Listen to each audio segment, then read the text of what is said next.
দ্বাদশ জাতীয় সংসদ নির্বাচনের আর মাত্র কয়েক ঘন্টা বাকি। ভোটাররাও প্রস্তুতি নিচ্ছেন ভোট কেন্দ্রে যাওয়ার।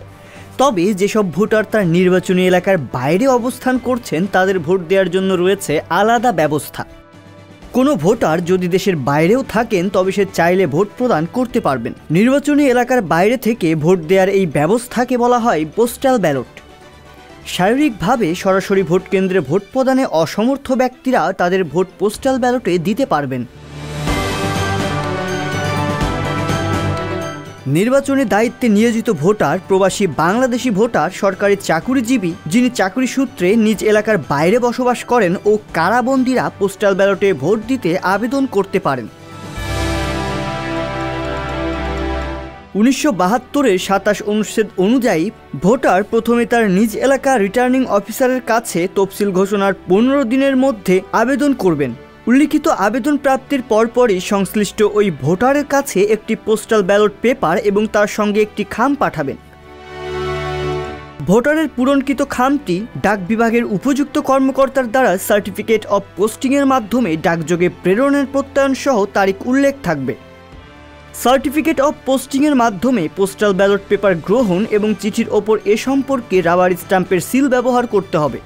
রিটার্নিং অফিসার সঙ্গে সঙ্গে ডাকযোগে ভোটদানের যোগ্য ব্যক্তিদের নিকট পোস্টাল ব্যালট পেপার প্রেরণ করবেন।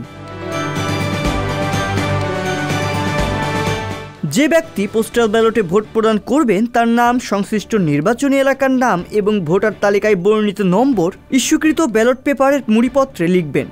যদি অন্য কোনো নির্বাচনী কেন্দ্র থেকে ভোটার ভোট প্রদান করে তবে উল্লিখিত ভোটার সংশ্লিষ্ট ভোট কেন্দ্রে যাতে ভোট প্রদান করতে পারেন তা নিশ্চিত করতে হবে।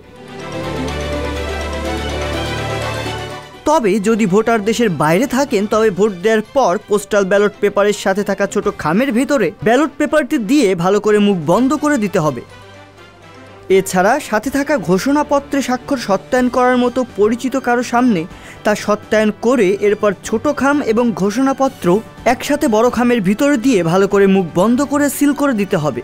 এবার বড় খামটি সরাসরি দূতাবাসে গিয়েও জমা দেওয়া যাবে অথবা ডাক বিভাগের মাধ্যমে রিটার্নিং অফিসারের কাছে পাঠাতে হবে।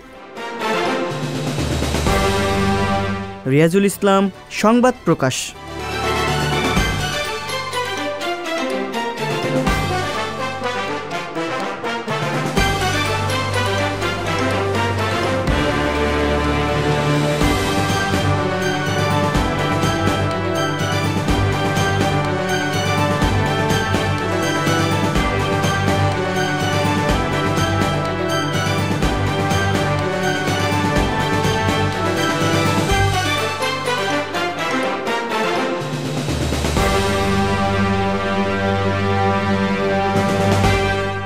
সংবাদ, ফিচার ও অনুষ্ঠানের জন্য ভিজিট করুন সংবাদ প্রকাশের ওয়েবসাইট এবং যুক্ত থাকুন ফেসবুক পেজ ও ইউটিউব চ্যানেলের সঙ্গে।